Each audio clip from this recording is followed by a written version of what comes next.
आजपर्यंत मी माझ्या आईच्या प्रत्येक मताशी सहमत होते.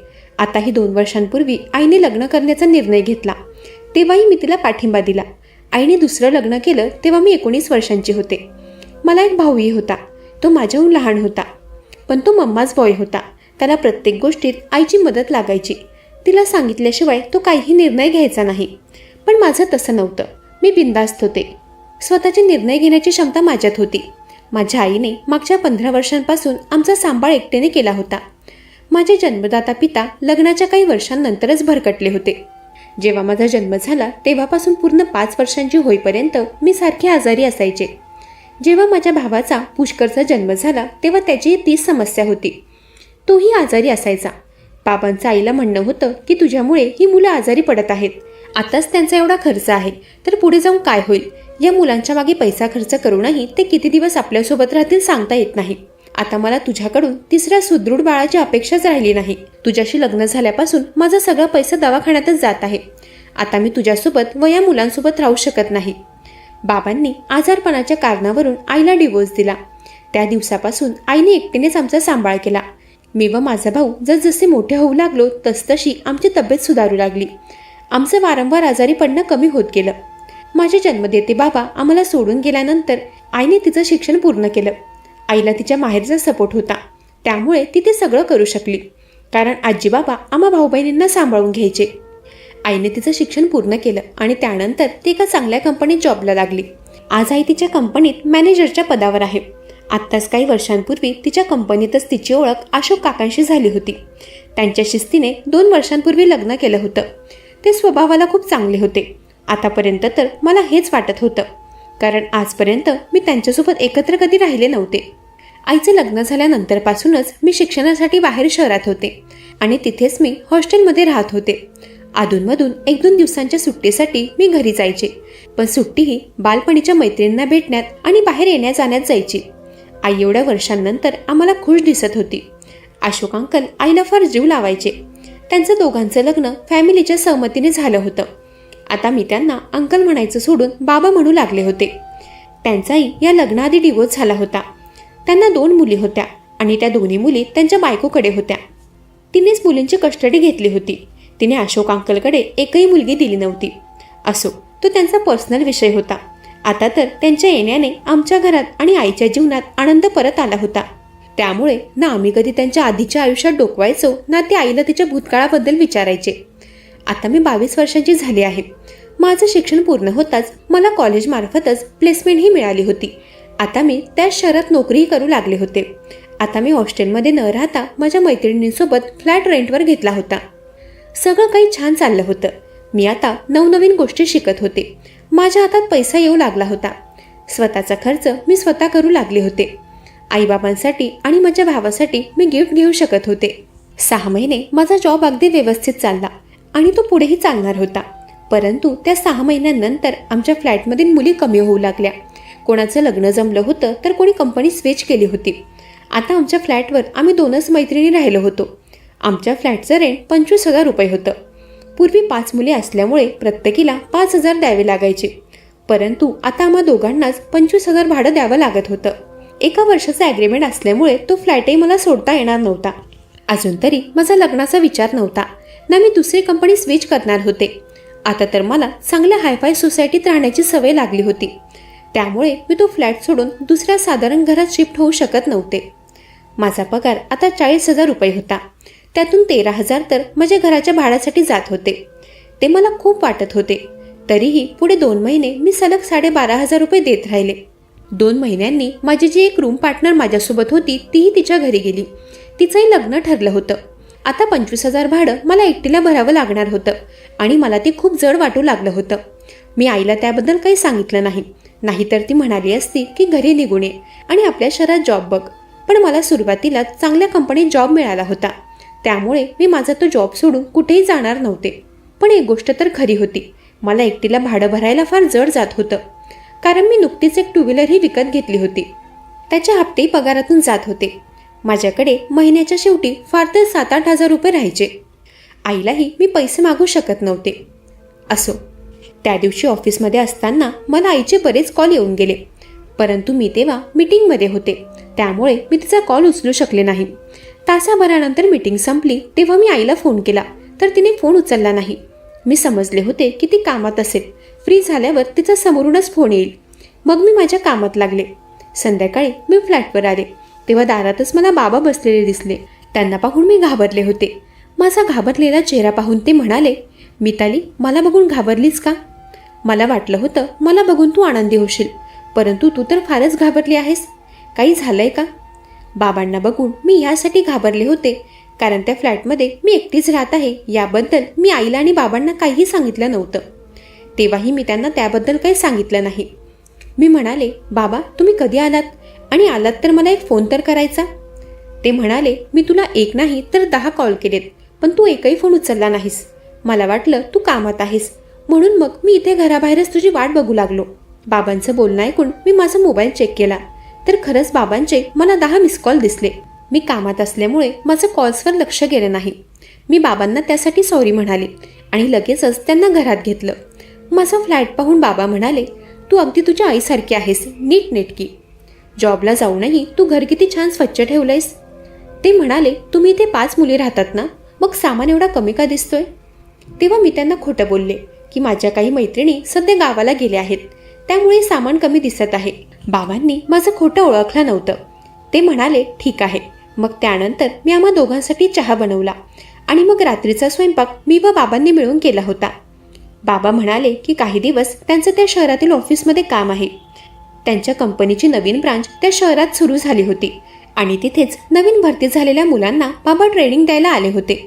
आता किमान महिनाभर तरी ते तिथेच राहणार असं त्यांनी मला सांगितलं. आईनेही मला बाबा माझ्याकडे येत आहे हे सांगायलाच फोन केले होते, परंतु मीटिंगमध्ये असल्यामुळे मी तिचे फोन उचलू शकले नव्हते. असो, पुढे 2 दिवसांनंतर महिन्याची 1 तारीख होती. 2 दिवस बाबांनी घरी आराम केला आणि 1 तारखेपासून त्यांचे काम सुरू होणार होतं. परंतु 1 तारखेला रविवार होता. मलाही सुट्टी होती. मीही घरीच होते. त्या दिवशी नाश्ता करत असताना मला आठवलं की आज फ्लॅटचं रेंट द्यायचं आहे. तेव्हा मी लगेच माझ्या मोबाईलमधून ओनरला रेंट पाठवू लागले. त्यावेळी नाश्त्याच्या टेबलावर मी एकटीच होते. पण अचानक बाबा त्यांच्या खोलीतून कधी बाहेर आले ते मला कळलंच नाही. ते माझ्या मागे उभे होते. बाबांना बघताच मी पुन्हा दचकल्यासारखे झाले. बाबा म्हणाले, मिताली, तू मला बघून अशी वारंवार दचकत का आहेस? तू काही चुकीचं करतेस का? मी त्यांना म्हणाले, नाही बाबा, तसं काही नाहीये. तसं काही नाही तर मग मला एक गोष्ट सांग. या फ्लॅटमध्ये तुम्ही 5 मुली राहत आहात, मग तू आता 25,000 रेंट एकटीनेच का दिलंस? मी तेव्हा तत्तमामा करू लागले. बाबा म्हणाले, खोटं बोलणं बंद कर आणि मला काय ते खरं सांग. मी आता तुला 25,000 ट्रान्सफर करताना पाहिले आणि त्यावर फ्लॅट रेंट असं लिहिलं होतं. आता बाबांपुढे खोटं बोलून काहीही अर्थ नव्हता. त्यामुळे मी त्यांना सगळं खरं सांगितलं. ते म्हणाले, मिताली, तू उगाच घाबरत आहेस. ही गोष्ट खरी आहे की 25,000 भाडं तुला एकटीला फार जड जात असेल. एकटीने राहण्याचे 25,000 देणं म्हणजे परवडणारी गोष्ट नाही. हे तुझ्या आईला कळलं तर ती नक्की तुला घरी बोलावून घेईल. कारण पुष्पा पैसे किती सांभाळून चालते हे तुलाही ठाऊक आहे आणि मलाही. मी म्हणाले, त्याच भीतीमुळे मी आईला याबद्दल काही सांगितलं नाहीये, नाहीतर ती स्वतः येऊन मला इथून घेऊन गेली असती. बाबा म्हणाले, ठीक आहे, काही हरकत नाही. आजपासून 1 महिना मी इथेच राहणार आहे, म्हणजे मी तुझा रूम पार्टनर झालो. मग अर्ध रेंट आजपासून मी देईल. ते ऐकून मी थोडी खुश झाले होते, कारण निदान 1 महिना तरी माझे अर्धे पैसे वाचणार होते. पण थोड्या वेळाने ते म्हणाले, मी इथून गेलो तरीही मी या फ्लॅटचं भाडं तुला पाठवत जाईल, तू टेन्शन घेऊ नकोस. बाबांचा पगार जवळपास लाखाच्या आसपास होता. ते म्हणाले, मी कमवतोय ते माझ्या मुलांसाठीच. तुला या शहरात राहायला आवडतं ना, आणि तुझा जॉबही तुला सोडायचा नाहीये, त्यामुळे तू तुझ्या मनाप्रमाणेच जग. आज नंतरपासून तुझ्या फ्लॅटच्या रेंटची जबाबदारी माझी. बाबांनी माझ्या डोक्यावरचा खूप मोठा भार कमी केला होता. तेव्हा आनंदाच्या भरात मी त्यांची गळाभेट घेतली. मी म्हणाले, बाबा, तुम्ही ग्रेट आहात. बाबा माझ्या डोक्यावरून हात फिरवत म्हणाले, काही अडचण असेल तर अर्ध्या रात्री मला हाक मार. बाबांनी मला प्रॉमिसही केलं की ते त्याबद्दल आईला काही सांगणार नाही. माझं सगळ्यात मोठं टेन्शन कमी झालं होतं. पण मला एक गोष्ट माहीत नव्हती की सावत्र ते सावत्र असतं. त्यांच्या एवढ्या मोठ्या मेहरबानीमागे त्यांचं असं काही मतलब असेल ते मला त्यावेळी समजून आलं नाही. तो फ्लॅट 2 BHK होता, त्यामुळे फ्लॅटमध्ये माझी व बाबांची खोली वेगवेगळी होती. बाबा माझ्यासोबत राहायला आल्यापासून मला त्यांची एकूण एक गोष्ट कळत होती. बाबा रोज सकाळी लवकर उठून व्यायाम करायचे. मी उठण्याआधीच ते आम्हा दोघांचा नाश्ता तयार करून ठेवायचे. बाबांसोबत सुरुवातीचा एक आठवडा तर व्यवस्थितच गेला, पण एक आठवड्यानंतर मला काहीतरी विचित्र जाणवू लागलं आणि याची सुरुवात झाली त्या रात्रीपासून. त्या एके रात्री मी गाढ झोपेत होते आणि तेव्हा मला काहीतरी फुटण्याचा आवाज आला. तो आवाज एवढ्या जोरात होता की मी अगदी क्षणात उठून बसले आणि बाहेर जाऊन पाहिलं तर माझ्या खोलीच्या भिंतीला लागून ठेवलेला फ्लॉवर पॉट तुटून पडला होता आणि तिथेच माझ्या खोलीच्या दरवाजाबाहेर मला बाबाही उभे दिसले. तो फ्लॉवर पॉट त्यांच्याकडूनच तुटला होता. मी बाबांना विचारलं की एवढ्या रात्री तुम्ही इथे काय करताय आणि हा फ्लॉवर पॉट कसं काय तुटला. त्यांचा चेहरा बघून मला वाटलं की ते काय बोलायचं आहे याचा विचार करत आहेत. सुरुवातीला तर ते म्हणाले मांजरीचा धक्का लागला आणि हा फ्लॉवर पॉट पडला. बाबा खोटं बोलत आहे हे तरी मी समजले होते. मी म्हणाले, बाबा मांजरीला घरात यायला कुठेही रिकामी जागा नाहीये. आजपर्यंत तर इथे मांजर कधीच आली नाही, मग आज कसं काय आली. मग ते म्हणाले, सॉरी हा फ्लॉवर पॉट माझ्याकडूनच पडला. हा तुझा फेवरेट फ्लॉवर पॉट होता. मला वाटलं तू रागावशील म्हणूनच मांजरीचं नाव घेतलं. मी त्यांना म्हणाले, असू देत, ही एक वस्तूच आहे, ती तुमच्यापेक्षा मोठी नाही. तुम्हाला तर काही लागलं नाही ना. बाबा नाही म्हणाले आणि त्यांनी माझ्यापासून नजर चोरत तिथे झालेला तो सगळा पसारा आवरला आणि लगेचच त्यांच्या खोलीत निघून गेले. त्यावेळी मलाही लक्षात आलं नाही की बाबा माझ्या खोलीत डोकावण्यासाठी आले होते. फ्लॉवर पॉट तुटण्याच्या गोष्टीकडे मी कानाडोळा केला, परंतु पुढच्या 2 दिवसांनंतर मला ऑफिसवरून घरी येऊन काहीच वेळ झाला होता आणि तेव्हाच मला एका अनोळखी नंबरवरून फोन आला. मी फोन उचलला तर तो त्या शहरातील पोलीस चौकीमधून होता. पोलिसांनी मला माझ्या गाडीचा नंबर सांगितला आणि त्यांनी व्हेरीफाय केलं की ती गाडी माझीच आहे का. मी माझ्या गाडीच्या सगळ्या डिटेल्स दिल्या. त्यानंतर त्यांनी मला ताबडतोब पोलीस स्टेशनमध्ये बोलावून घेतलं. नेमकं काय घडलं होतं मला काही ठाऊक नव्हतं, परंतु मला फार भीती वाटत होती कारण माझी गाडी बाबा घेऊन गेले होते. सध्या माझी गाडी बाबांकडे असायची आणि मी कंपनीच्या बसने ऑफिसला जात होते. पोलीस स्टेशनमध्ये पोहोचताच बाबांना आत बसलेलं पाहून मी घाबरले. माझी गाडीही पोलीस स्टेशनच्या बाहेर साखळीने लॉक केलेली दिसली. आत जाताच मी इन्स्पेक्टर साहेबांना भेटले. त्यांनी मला संपूर्ण प्रकरण सांगितलं की तुमची गाडी आणि तुमचे बाबा एका ठराविक एरियात सापडलेत. व्यक्ती सुशिक्षित वाटतोय, त्यामुळे आम्ही अजून त्यांच्यावर काही कारवाई केली नाहीये. ते परिवारातील कोणाचं नावही सांगत नव्हते, म्हणून मग त्या गाडीच्या मालकाच्या डिटेल्स काढून आम्ही तुम्हाला फोन केलाय. पोलिसांचं बोलणं ऐकून मला बाबांवर फार राग आला. त्यांचं आत्ताच 2 वर्षांपूर्वी लग्न झालं होतं.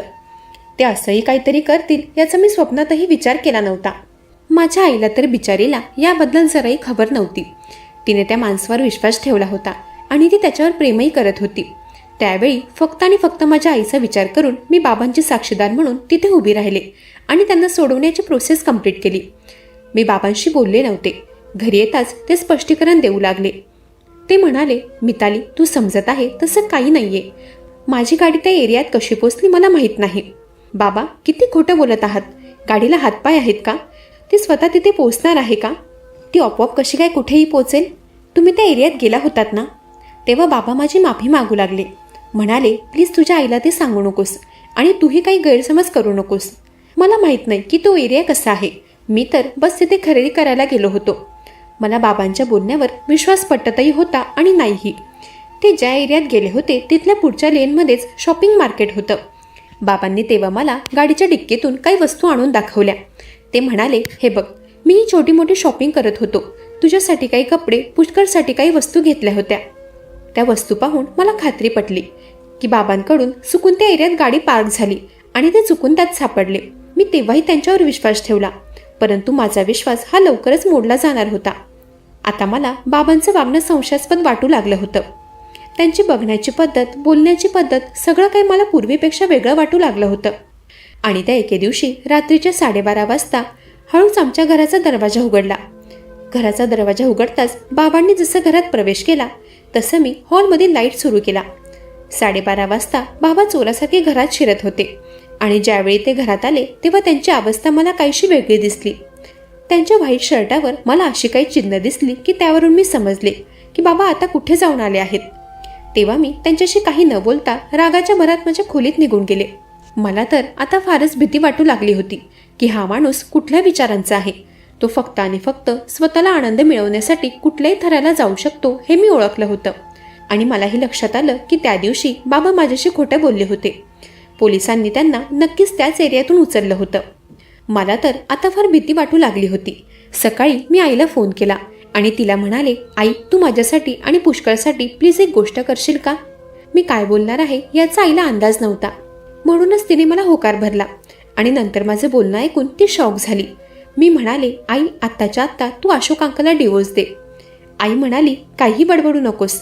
आईने तर माझं ऐकलं नव्हतं, परंतु तिच्यात आणि माझ्यात जेही बोलणं झालं ते तिने बाबांना सांगितलं होतं आणि त्यानंतर ते मला फारच लाडीगुडी लावू लागले. ते म्हणाले, तुझ्यासारखी समजदार मुलगी असं काही बोलेल असं मला कधी वाटलं नव्हतं.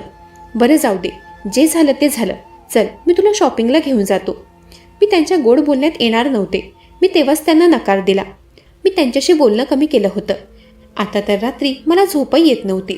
त्या दरम्यानच एकदा मी माझ्या बाबांना रात्रीचं माझ्या खोलीत डोकावताना पाहिलं. मी झोपली आहे का हे बघायला ते येत होते आणि हे मागच्या काही रात्रींपासून सुरू झालं होतं. मला माझ्या खोलीचा दरवाजा उघडण्याचा आवाज येताच मी खोकलण्याचं नाटक करायचे. मी असं दर्शवायचे जणू मी झोपले नाहीये, मी जागीच आहे. आणि मला जागं पाहून लगेचच बाबा तिथून पळ काढायचे. आता मी त्यांचा पाठलाग करू लागले होते. ते त्यांच्या ऑफिसमधून संध्याकाळी घरी न येता एका ठराविक ठिकाणी जात होते. त्यांच्या प्रत्येक गोष्टी मी माझ्या मोबाईलच्या कॅमेऱ्यात कैद केल्या होत्या. आता मी हे सगळं आईला दाखवणार हे मी ठरवलं, कारण प्रत्यक्षात पाहिल्याशिवाय तीही माझ्या बोलण्यावर विश्वास ठेवणार नाही हे मला ठाऊक होतं. बस आता 2 दिवसांनंतर मी आईला भेटायला जायचं ठरवलं होतं. परंतु त्या 2 दिवसाआधीच माझ्यासोबत असं काही घडणार आहे याचा मी स्वप्नातही विचार केला नव्हता. त्या दिवशी रात्री बाबा रात्रीच्या 1 वाजता घरी आले. त्यांची अवस्था विचित्र होती आणि ते एकटे घरी आले नसून त्यांच्यासोबत एक मुलगीही होती. त्या मुलीचे कपडेही पार्टी गर्ल सारखे होते. मगापासून मी ते सगळं माझ्या खोलीच्या दरवाजातून लपून बघत होते. परंतु बाबा त्या मुलीला जसं त्यांच्या खोलीत घेऊन जाऊ लागले तसं मी खोलीतून बाहेर आले, कारण आज ते माझ्या नकळत जे काही त्या तिसऱ्या व्यक्तीसोबत करत होते तेच उद्या त्यांनी माझ्यासोबतही केलं असतं. मी माझ्या मोबाईलचा कॅमेरा चालू करतच खोलीतून बाहेर आले आणि बाबांशी बोलू लागले. मी त्यांना रागातच म्हणाले, तुमचं हे आता मी खपवून घेणार नाही. तुमच्याबद्दल सगळे पुरावे मी जमा केले आहेत. आजपर्यंत जे तुम्ही घराच्या बाहेर करत होता ते तुम्ही आता इथे घरात करत आहात का? ही मुलगी कोण आहे? हिला आत्ताच्या आता इथून बाहेर काढा आणि तुम्ही इथून चालते व्हा, नाहीतर मी पोलिसांना फोन करणार. माझ्या या घरात मी असले चाळे खपवून घेणार नाही. मला तुमच्या कुठल्याही मदतीची गरज नाहीये. माझ्या फ्लॅटचं भाडं मी स्वतः देऊ शकेन. तुम्ही मला पैशाचे आमिष दाखवून तुमचे काळे कृत्य नकळत खपवण्याच्या मार्गावर आहात, पण मी खपवून घेणार नाही. मी पोलिसांना फोन लावू लागले. तोच बाबांनी माझ्याजवळ येत माझ्या हातून मोबाईल घेतला. ते म्हणाले, मिताली तू खूप घाई करत आहेस, असं काही करू नकोस. मी त्यांचं ऐकतच नव्हते. मी तोंडाला येईल ते त्यांना बोलत होते. तेव्हा माझ्या आणि बाबांच्या मध्ये ती मुलगी आली. ती जोराने ओरडली. ती म्हणाली, मिताली शांत हो, खबरदार माझ्या बाबांबद्दल काही चुकीचं बोललीस तर. तिचं बोलणं ऐकून मी टाळ्या वाजवल्या. मी म्हणाले, अरे वा अशोक अंकल, तुम्ही असे किती लग्न केले आहेत आणि असे तुमचे किती मुलं आहेत? आता ही तुमच्या कितव्या बायकोची मुलगी आहे की हे सगळं नाटक आहे? त्यावर ती मुलगी म्हणाली, मिताली आता मी बोलणार आणि तू ऐकायचंय. त्या मुलीने मला तिच्या मोबाईलमधील काही फोटो दाखवले. ती म्हणाली, हे माझे जन्मदाता वडील आहेत. काही वर्षांपूर्वी माझ्या आईने बाबांकडून डिवोर्स घेतला, कारण तिच्या आयुष्यात कोणी दुसरा व्यक्ती आला होता. कोर्टातही केस तिच्याकडूनच लागली आणि आम्हा दोघा बहिणींची कस्टडी तिला मिळाली. माझी आई तिच्या प्रियकराच्या प्रेमात एवढी वेडी आहे की तिला आमचं बोलणंही पटत नाही.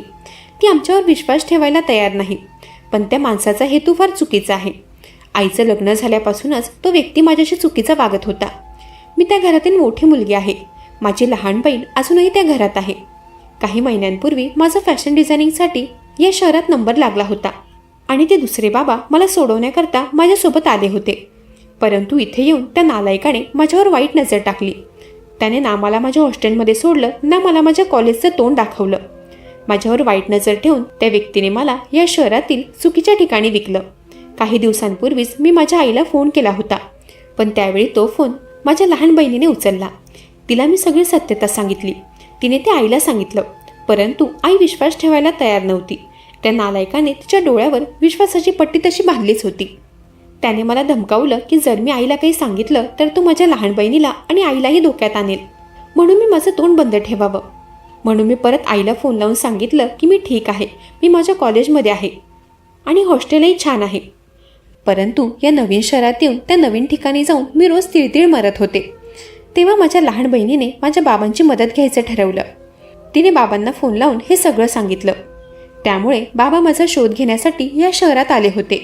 त्या एरियातही ते माझा शोध घेण्यासाठी फिरत होते आणि आज त्यांनी मला त्या नालायक लोकांच्या तावडीतून सोडवून इथे आणलंय. त्या मुलीचं ऐकून मी बाबांना म्हणाले, बाबा, एवढी मोठी गोष्ट तुम्ही माझ्यापासून का लपवली? तुम्ही हे सगळं सरळ सरळ मला का सांगितलं नाही? त्यावर ते म्हणाले, मिताली, मला तुझ्या आईने सांगितलं होतं की तुझा स्वभाव फार वेगळा आहे. तू कोणावर लवकर विश्वास ठेवत नाही. मला आठवतंय, आमचं लग्न झाल्यानंतरही तू माझ्याशी जास्त बोलायची नाहीस. आणि मला ठाऊक आहे, आमचं लग्न कुठे ना कुठे तुला मान्य नव्हतं आणि म्हणूनच तू शिक्षणाचा बहाणा करून या शहरात निघून आली. तू आजपर्यंत कधीच माझ्यासोबत एकत्र राहणं पसंत केलं नाहीस. आणि जर तुला ही गोष्ट समजली असती की मी माझ्या मुलींसाठी इथे आलोय आणि मी पुन्हा त्यांना माझ्या आयुष्यात घेऊन येत आहे, तर तू गैरसमज करून बसली असतीस की मी तुझ्या आईला धोका दिला आणि तू पुष्पालाही तेच सांगितलं असतंस आणि तू पुष्पाला माझ्यापासून वेगळं होण्याचा सल्ला दिला असतास. पुष्पाला हे ठाऊक आहे की मी इथे का आलोय. तिनेच मला सांगितलं होतं की मी तुला याबद्दल काहीही सांगू नये, नाहीतर तू मला चुकीचं समजशील आणि मला कधीही बाबा म्हणणार नाहीस. तुला वाटेल की मी तुझ्या आईला धोका देतोय आणि मी पुन्हा माझ्या पहिल्या बायकोकडे जाणार आहे असा गैरसमज तू केला असतास, म्हणून मी तुला काही सांगितलं नाही. परंतु आज सगळं काही तुझ्या समोर आहे. मिताली, माझ्या मुलांवर कुठलंही संकट येईल तर मी अगदी जगाच्या कुठल्याही कोपऱ्यात जाऊन माझ्या मुलांना त्या संकटातून काढून आणेल आणि हेच एका बापाचं कर्तव्य आहे. त्यावेळी बाबांचं बोलणं ऐकून मी त्यांची माफी मागितली. त्यांच्या मुलीचं नाव रेश्मा होतं. रेश्मा दिसायला फार गोड होती. रेश्माने दुसऱ्या दिवशी तिच्या दुसऱ्या बाबांविरुद्ध पोलिसात कंप्लेंट केली. सगळे पुरावे पाहून तिच्या आईला लक्षात आलं की त्या व्यक्तीने तिच्याशी लग्न का केलं होतं. त्याने फक्त आणि फक्त रेश्मा व तिच्या बहिणीवर नजर ठेवून तिच्या आईशी प्रेमाचं नाटक केलं होतं. त्या व्यक्तीचा खरा हेतू हा होता की त्या दोन्ही बहिणींना नको त्या व्यवसायात ढकलणं. तो व्यक्ती नावाला ट्रॅव्हलिंगचा बिझनेस करायचा. माझ्या आईने अशोक अंकलच्या दोन्ही मुलींचा स्वीकार केला. मला वाटलं होतं आता अशोक अंकल पुन्हा त्यांच्या पहिल्या बायकोकडे परत जातील, परंतु त्यांनी तसं केलं नाही. ते म्हणाले, जिने मला एकदा धोका दिला आहे ती पुन्हाही मला धोका देईल. त्यांचं माझ्या आईवर खरं प्रेम होतं. त्यांनी आईला, मला आणि माझ्या भावाला सोडलं नाही.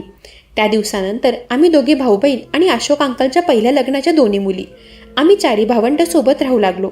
माझी आई आम्हा दोघी भावंडांप्रमाणेच रश्मी आणि रंजनालाही जीव लावू लागली. आज त्या सगळ्या घटनेला 10 वर्ष उलटलीत. आज आम्हा 3 बहिणींचं लग्न झालंय. पुष्करही आता नोकरीला लागलाय. आज आम्ही 3ही जेव्हा माहेरी जातो तेव्हा माझ्यासोबतच रश्मी आणि रंजनाला आई भरभरून आईचं प्रेम देते. त्या सावत्र मुली आहे असं ती कधीच त्यांच्याशी वागत नाही. मंडळी, कशी वाटली ही कथा? ऐकत रहा मनाचे बोल.